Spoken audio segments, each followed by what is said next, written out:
चंडीगढ़ में हुई पंचायत विभाग की बैठक। सीएम नायब सिंह सैनी ने की अध्यक्षता। ग्राम पंचायतों में समय से विकास कार्य पूरा करने पर हुई चर्चा।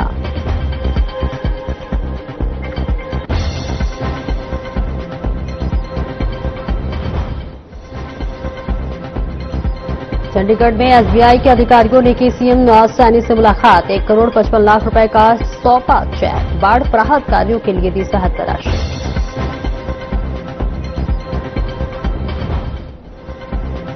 बीजेपी प्रदेश अध्यक्ष मोहनलाल बडौली का बयान। कहा 17 अक्टूबर को हरियाणा दौरे पर रहेंगे पीएम मोदी। प्रदेश को देंगे विकास कार्यों की सौगात।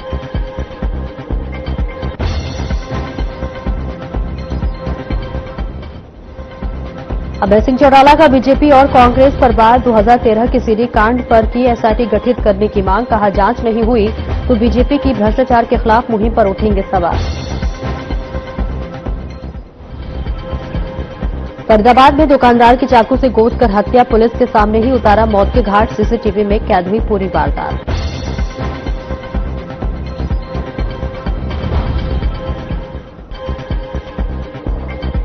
और नानौल में ऑडी ने साइकिल सवार किशोर को मारी टक्कर। हादसे में 15 साल के मासूम की मौत। पुलिस के कब्जे में कार। ड्राइवर मौके से फरार।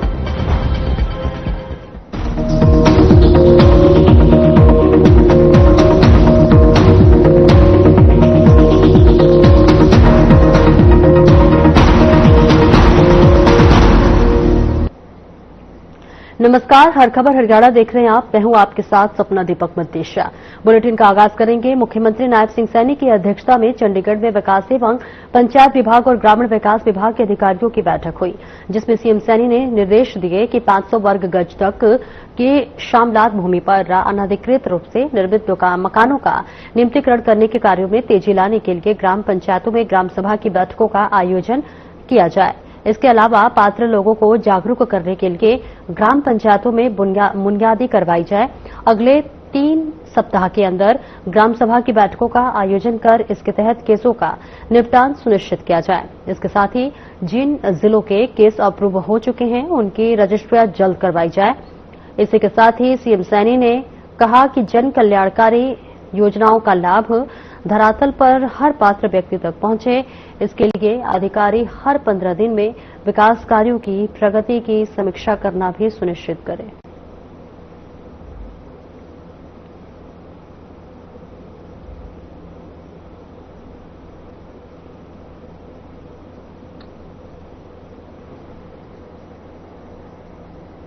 हरियाणा सरकार को बाढ़ राहत कार्यों के लिए भारतीय स्टेट बैंक ने 1 करोड़ 55 लाख रुपए का चेक सौंपा। ये चेक हरियाणा के मुख्यमंत्री नायब सिंह सैनी को एसबीआई के अधिकारियों द्वारा सौंपा गया। इस मौके पर हरियाणा के विकास एवं पंचायत मंत्री श्री कृष्ण लाल पंवार भी मौजूद रहे। यह राशि एसबीआई के कर्मचारियों द्वारा राज्य में चल रहे बाढ़ राहत कार्यों में सहयोग के रूप में एकत्र की गई थी, जिसमें कर्मचारियों ने अपने 1 दिन के वेतन का योगदान दिया। इस मौके पर सीएम नायब सिंह सैनी ने भारतीय स्टेट बैंक की सराहना करते हुए कहा कि देश के सबसे बड़े बैंक द्वारा हरियाणा प्रदेश के नागरिकों के प्रति किया गया यह उदार योगदान और निरंतर सहयोग सराहनीय है। तो देखिए, तस्वीरें आपको दिखा रहे हैं हरियाणा से, जहां पर चंडीगढ़ में देखिए एसबीआई ने बाढ़ राहत के लिए राशि दी है और एक विशेष पहल बताई जा रही है, जिसके लिए मुख्यमंत्री ने जो है आभार भी प्रकट किया है। ये सीधी तस्वीरें आपको चंडीगढ़ से दिखा रहे हैं, जहां पर बता दें कि बाढ़ से प्रभावित लोगों को यहां पर चेक सौंपा गया है। एसबीआई के तरफ से स्टेट बैंक ऑफ इंडिया की एक सराहनीय पहल देखी जा रही है। आपने देखा कि किस तरह से बारिश की वजह से, बाढ़ की वजह से चंडीगढ़ में जिस तरह से हालात नजर आए, आर्थिक समस्याओं से लोगों को जूझना पड़ा। तमाम लोग जो थे उनका आसियाना ढह गया। इसके साथ ही किसानों की फसलें जो थी वो बर्बाद हो गई। ऐसे में अब ये स्टेट बैंक ऑफ इंडिया की सराहनीय पहल बताई जा रही है, जिसके लिए वो एक राशि तमाम उन लोगों को दिया गया है जो कि बाढ़ से प्रभावित थे, जिसके लिए मुख्यमंत्री नायब सिंह सैनी ने आभार जताया है। और इसके साथ ही साथ उसकी एसबीआई के सहयोग की सराहना करते हुए मुख्यमंत्री नायब सिंह सैनी नजर आए। पानीपत शहर से बीजेपी विधायक प्रमोद विज को सीएम नायब सिंह सैनी ने उनके जन्मदिन पर बधाई दी है। सीएम सैनी ने सोशल मीडिया पर बधाई संदेश जारी करते हुए लिखा कि प्रभु श्री राम से प्रार्थना है कि आप स्वस्थ रहें, दीर्घायु रहें और यूं ही समर्पित भाव से अपने क्षेत्र के उत्थान को लेकर अनवरत अग्रसर रहें।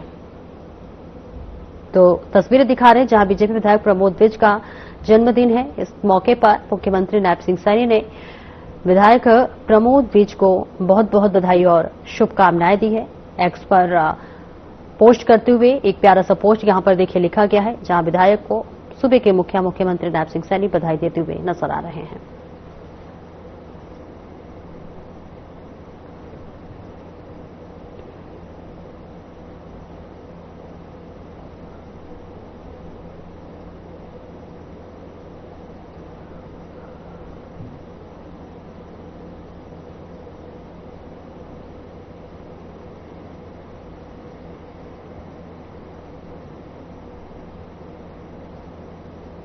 और चंडीगढ़ में सीएम नायब सिंह सैनी की अध्यक्षता में हरियाणा कैबिनेट की अनौपचारिक बैठक हुई, जिसमें कई मंत्री भी इसमें शामिल रहे। आपको बता दें कि बैठक की जानकारी देते हुए बीजेपी प्रदेश अध्यक्ष मोहनलाल बड़ौली और कैबिनेट मंत्री कृष्ण बेदी ने बताया कि 17 अक्टूबर को पीएम मोदी हरियाणा के दौरे पर रहेंगे, जिसमें पीएम मोदी प्रदेश को कई सौगात देकर जाएंगे। बड़ौली ने और क्या कुछ कहा, आइए आपको सुनवाते हैं।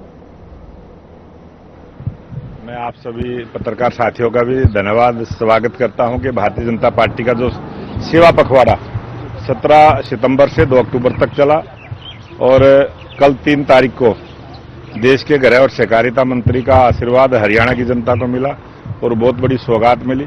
और भारतीय जनता पार्टी के कार्यकर्ताओं ने लगातार सेवा पखवाड़े में अनेक कार्यक्रम चलाने का काम किया है। और जहां 17 अक्टूबर को सरकार का 1 वर्ष पूरा होगा, देश और दुनिया के सबसे लोकप्रिय नेता और भारत के प्रधानमंत्री नरेंद्र मोदी जी ने हरियाणा को आशीर्वाद देने का और आगे बढ़ेंगे। हिसार में एक युवक की दिन दहाड़े हत्या कर दी गई। 2 बदमाशों ने दुकान में घुसकर युवक को 14 बार चाकू से गोदा। जी हां, इसके बाद हमलावर बाइक पर फरार हो गए। पूरी घटना दुकान में लगे सीसीटीवी कैमरे में कैद हो गई। इसमें हमलावर युवक को चाकू मारते दिख रहे हैं। एक युवक ने गोली भी मारने की कोशिश की है, लेकिन बंदूक नहीं चली। हमलावरों के जाने के बाद युवक घायल अवस्था में बाहर पहुंचा और लोगों को बुलाकर लाया। आसपास के लोग युवक को तुरंत अस्पताल लेकर पहुंचे, जहां इलाज के दौरान उसने दम तोड़ दिया। मृतक की पहचान रानू सैनी के रूप में हुई है। वह सब्जी मंडी पुल के पास ही एक किराने की दुकान पर काम करता था।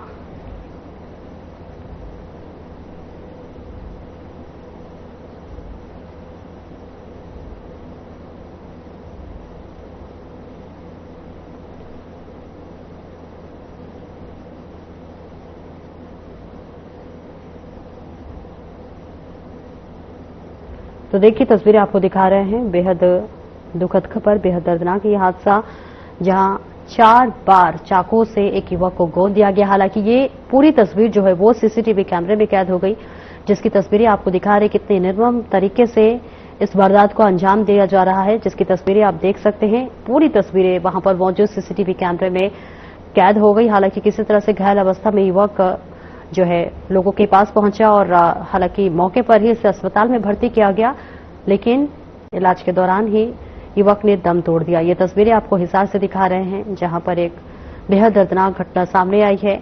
एक युवक को 4 बार चाकू से गोदा गया। निर्मम तरीके से इस युवक की हत्या की गई। दिन दहाड़े इस हत्या के वारदात को अंजाम दिया गया है, जो कि कई तरह के प्रशासन पर देखिए सवाल भी जरूर खड़ा करता हुआ नजर आ रहे हैं। 1 नहीं 2 नहीं बल्कि 4 बार चाकू से इस युवक पर वार किया गया और उसके बाद इसे हालांकि अस्पताल ले जाया गया, लेकिन युवक ने दम तोड़ दिया। दिन दहाड़े इस निर्मम तरीके से हत्या पर कई तरह के सवाल इस वक्त उठते हुए नजर आ रहे हैं। ये सीधी तस्वीरें आपको हिसार से दिखा रहे हैं, जहां एक युवक को 4 बार चाकू से गोदी गई। इस घटना का वीडियो वो भी लगातार वायरल हो रहा है। पास में लगे सीसीटीवी कैमरे में ये पूरी वारदात कैद हो गई और अब इस वारदात के बाद से पुलिस इस फुटेज के जरिए तमाम उन लोगों की ऊपर कार्रवाई करने की कोशिश की जा रही है जिन लोगों ने इस हत्या को अंजाम दिया है, इस वारदात को अंजाम दिया गया है। तो ये हिसार से सीधी तस्वीरें दिखा रहे हैं, जहां एक युवक को 4 बार चाकू से गोदकर उसको निर्मम तरीके से, दर्दनाक तरीके से उसे घायल किया गया और जब उसे अस्पताल ले जाया गया तो उस युवक ने दम तोड़ दिया।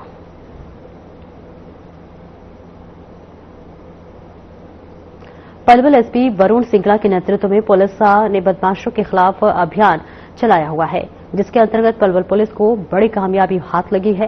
सीआईए पलवल ने 2 कुख्यात बदमाशों को रहराना गांव के निकट मुठभेड़ के बाद धर दबोचा है। आरोपियों से एक देसी कट्टा, एक जिंदा कारतूस, एक खाली खोख व मोटरसाइकिल बरामद की गई है। आरोपियों के खिलाफ हत्या का प्रयास, लूट, अवैध हथियार रखने वाले आदि संगीन धाराओं में आधा दर्जन से अधिक मामले दर्ज हैं। वहीं दोनों आरोपी कई मामलों में पीओ घोषित हुए हैं।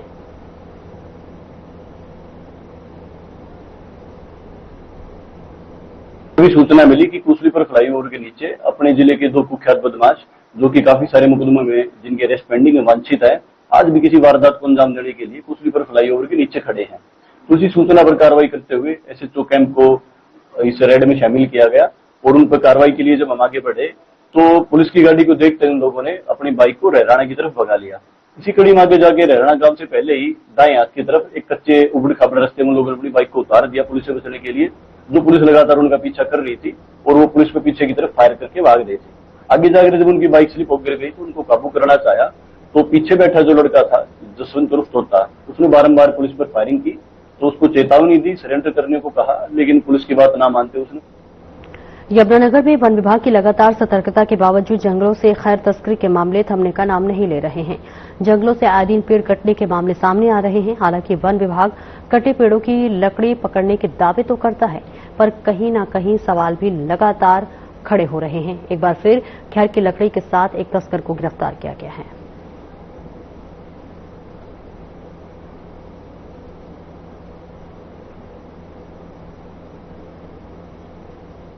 देखिए, हमें मुखबर खास से सूचना मिली थी हमारे वन दरोगा श्री मिंटू कुमार को। जैसे ही हमें सूचना प्राप्त हुई तो हमने इस मिनी ट्रक या जो टाटा की गाड़ी है ये इसको पकड़ने के लिए हमने जाल बिछाया और इस गाड़ी को हमने मौके पे दादूपुर के पास राउंड ऑफ कर लिया। एक जो आदमी की पहचान हुई है वो इनाम है, 3-4 आदमी और थे, टोटल 4 आदमी इस गाड़ी में थे। तो इसकी वैल्यू का ऐसे है, अभी इन्वेस्टिगेशन का मैटर है, इन्वेस्टिगेशन की जा रही है, उसके बाद ही पता चलेगा। फॉरेस्ट एक्ट में जो है 1927 की धारा 26, 32, 33, 50 और 52 और वाइल्ड लाइफ एक्ट 9, 27, 29 और 51 के इसमें मुकदमा दर्ज कर लिया गया और इसकी सीज रिपोर्ट बना के माननीय अदालत में दे दी है और जल्दी ही उनको ग्रेटर फरीदाबाद के सेक्टर 85 में शनिवार दोपहर करीब 1:30 बजे एक कार में आग लगने की घटना सामने आई। जब सीएनजी लीक होने के कारण एक सेंट्रो कार में अचानक आग लग गई। इस हादसे में कार चालक का थोड़ा सा चेहरा और हाथ हल्का झुलस गया, जिसे तुरंत नजदीकी निजी अस्पताल में इलाज के लिए ले जाया गया। गनीमत रही कि समय रहते चालक को अस्पताल पहुंचा दिया गया है। प्रत्यक्षदर्शी महेश ने बताया है कि कार चालक पास के सोसाइटी से अपनी सेंट्रो कार में सीएनजी भरवाकर लौट रहा था। रास्ते में उसे कार के अंदर गैस रिसाव की गंध आई। चालक ने सावधानी बरतते हुए कार को सेक्टर के 85 रोड पर एक मैकेनिक को दिखाया, लेकिन गैस लीकेज का सही स्थान नहीं मिल पाया। इसी दौरान चालक ने कार को दोबारा स्टार्ट करने की कोशिश की, तभी स्पार्किंग के कारण कार के अंदर फैली गैस ने आग पकड़ ली।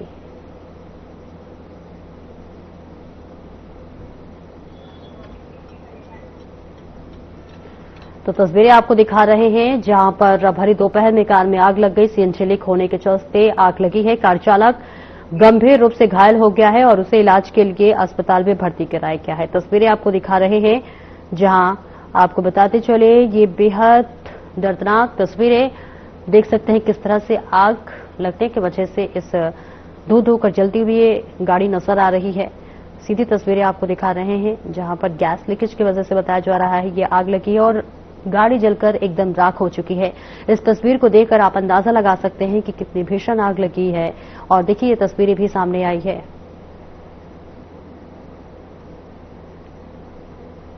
और एक छोटे से ब्रेक के लिए रोकेंगे, जल्द लौटते हैं।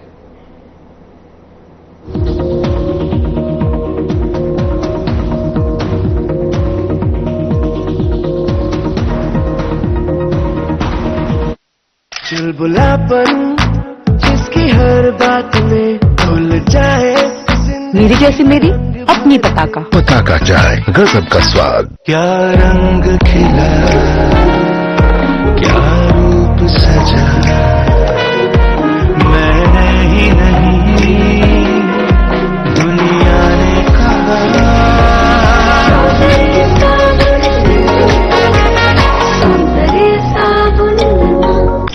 कुछ लोग खाते पीते तो बहुत बढ़िया हैं, पर फिर भी उनकी सेहत नहीं बनती।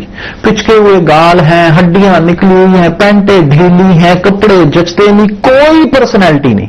ऐसे लगता है इधर से खाए जा रहे हैं, उधर से निकले जा रहा है, क्योंकि उनका पाचन तंत्र खराब है। और जब तक के पाचन तंत्र दुरुस्त नहीं होगा, वो जितना मर्जी अच्छे से अच्छा खा ले, उनकी सेहत नहीं बन सकती।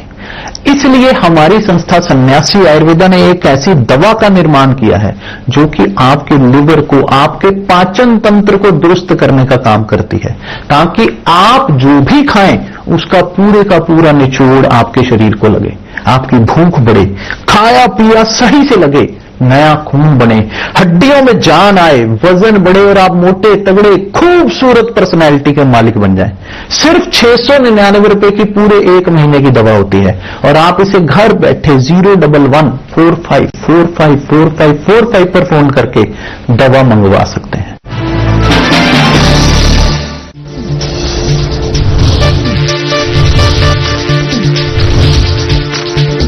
साधना इंस्टीट्यूट के छात्र हर साल नए नए जगहों पर, नए नए संस्थानों पर काम करने के लिए जाते हैं, उन्हें प्लेसमेंट मिलता है और साथ ही साथ वो संस्थानों का और साधना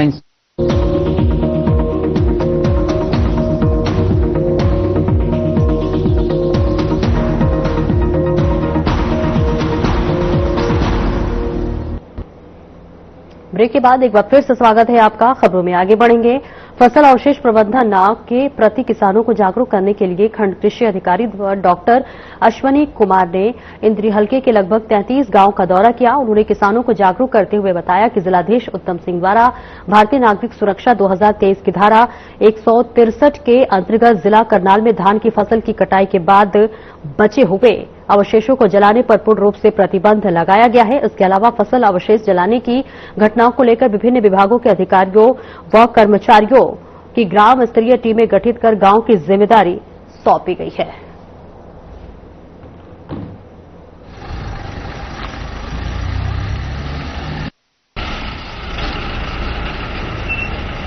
देखिए, ये कृषि कल्याण विभाग की तरफ से जो अवेयरनेस प्रोग्राम चलाया गया है, ये एकदम पहल का और अच्छा काम है, जो कि किसानों को जागरूक करने के लिए एक माध्यम है और किसान जो है जागरूक भी हो रहा है और आगजनी की कोई भी दुर्घटना ऐसी नहीं हो रही है।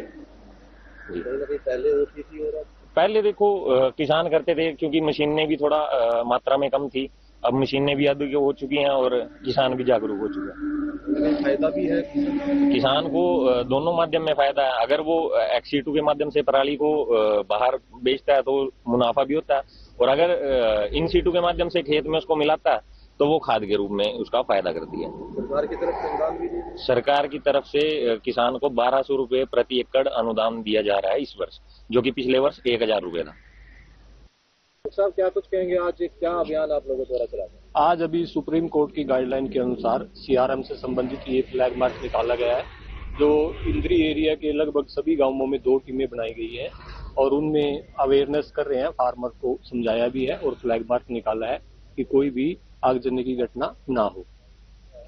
कहाँ पर ये फ्लैग मार्च निकाला जा रहा है? ये फ्लैग मार्च अभी हम लोगों ने इंद्री से शुरू किया था और समोरा से, खेड़ी मानसिंह से होते हुए, बादसो एरिया से होते हुए, और एक फ्लैग मार्च अभी हमारा ब्याना से शुरू होके और चुवामा तक, और लास्ट में इधर ननेड़ा से होते हुए वापस आएगा। ये सभी लगभग सभी गांव में फ्लैग मार्च निकाला जा रहा है। और वैसे तो हमारे यहाँ पे अभी तक कोई भी ऐसी घटना आगजनी की नहीं आई है और ना ही आगे आने की संभावना है, क्योंकि हमने बहुत ज्यादा फार्मर्स को अवेयर किया है और हमारे जो इंद्री एरिया का जो फार्मर्स है बहुत ज्यादा समझदार है, तो अभी तक कोई भी ऐसी आगजनी की घटना नहीं है। पिछले साल की अगर बात करें तो अब के आंकड़ों में कितना फर्क लग रहा है? पिछले साल के अगर बात करें तो अब की बार 0 बर्निंग है, और आप लोग भी जैसा देख रहे होंगे बिल्कुल, क्योंकि फार्मर्स को हमने बहुत अधिक सब्सिडी पे जो है इसके लिए इन-सिटू के लिए भी और एक्स-सिटू के लिए, उसके लिए यंत्र जो है उपलब्ध करा दिए गए हैं और अधिकतर फार्मर इस बार जो है इन-सिटू अधिक कर रहे हैं, यानी अपनी जो फसल अवशेष है उसको मिट्टी में ही मिला रहे हैं, जिससे खाद भी आने वाले टाइम में उनको कम आवश्यकता पड़ेगी। पर एकड़ के हिसाब से अनुदान भी दिया जा रहा है? हाँ, पर एकड़ के हिसाब से, चाहे फार्मर उसको इन सिटू कर रहा है चाहे एक्स-सिटू, यानी चाहे अपने फसल अवशेष को मिट्टी में मिला रहा है और या बाहर निकाल रहा है, या फिर वो आप जैसे हमारे गार्लिक का यहाँ पे लहसुन का काफी एरिया है उसके लिए प्रबंध कर रहा है, मल्चिंग का कर रहा है, तो सभी को पिछले साल 1000 रुपये एकड़ था, इस बार 1200 रुपये पर एकड़ के हिसाब से उनको अनुदान राशि का भी प्रोत्साहन राशि का भी प्रावधान किया गया है। विभाग की तरफ से किसानों को क्या कहेंगे? विभाग की तरफ से मैं आपके चैनल के माध्यम से ये रिक्वेस्ट करता हूँ कि कोई भी किसान भाई अपने फसल अवशेष में आग ना लगाए। अगर कोई प्रॉब्लम आती है तो हमसे मिल सकता है, उसको हम लोग साधन प्रोवाइड कराएंगे।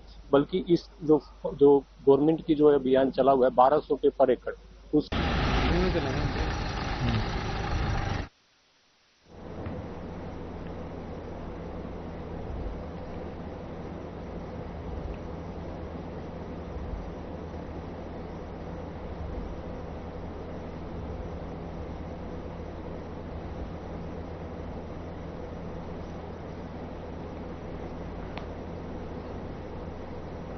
तो तस्वीरें आपको दिखा रहे हैं इंद्र से, जहां पर दर्जनों गांव का दौरा किया जा रहा है। आगजनी की घटनाओं की रोकने की ये बहुत बड़ी पहल की जा रही है, जिससे कि लगातार आग लगने की घटनाएं सामने आती है, उस पर रोक लगाई जा सके। कृषि विभाग ने जागरूकता अभियान चलाया है, दर्जनों गांव का दौरा किया है और ये लोगों तक ये बात पहुंचाई जा रही है कि किस तरह से आप सतर्क रह सकते हैं, जिससे कि आग लगने की घटनाओं पर रोक लगाई जा सके, आग लगने वाली घटनाओं को रोका जा सके। इसके लिए लोगों को जागरूक किया जा रहा है, जिसके लिए जागरूकता अभियान चलाया जा रहा है। और देखिए, ये तस्वीरें आपको दिखा रहे हैं जहां कृषि विभाग की तरफ से एक बड़े स्तर पर देखिए दर्जनों गांव में दौरा किया गया है और इस दौरे के जरिए लोगों को बताया गया है कि किस तरह से सतर्क रहा जा सकता है, आग लगी की घटना को किस तरह से कम किया जा सकता है। इसके लिए लगातार जागरूकता अभियान चलाया जा रहा है। और खबर सिरसा के जमाल गांव के नजदीक गुड़िया गांव से है, जहां ग्रामीण सेवा शिविर के तहत गांव गुड़िया में नायब तहसीलदार संजीव सिन्हा के नेतृत्व में शिविर का आयोजन हुआ। शिविर में ग्रामीणों ने बढ़ चढ़कर हिस्सा लिया और मौके पर ही अधिकारियों से अपने कार्य भी करवाए। जहां आपको बता दें कि शिविर के दौरान ग्राम पंचायत ने पट्टों का वितरण किया, चिकित्सा विभाग की और रोगियों को दवाओं का वितरण किया गया। वहीं कृषि विभाग की ओर से बीज वितरण, खाता विभाजन कार्य, गिरदौरी ऐप का प्रशिक्षण, महिला का समाज कल्याण विभाग की ओर से गोद भराई रस्म और स्वामित्व योजना में पट्टे वितरित किए गए।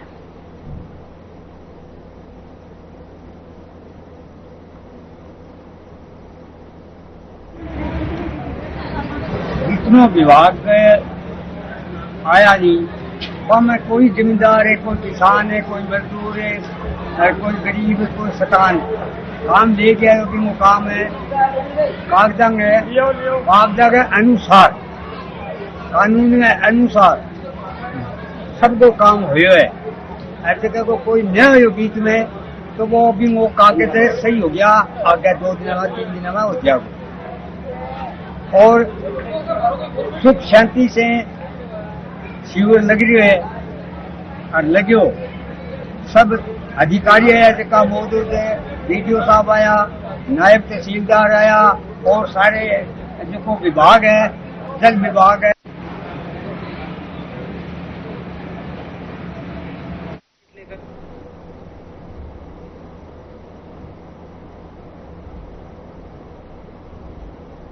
फिलहाल इस बुलेटिन में इतना ही। नमस्कार।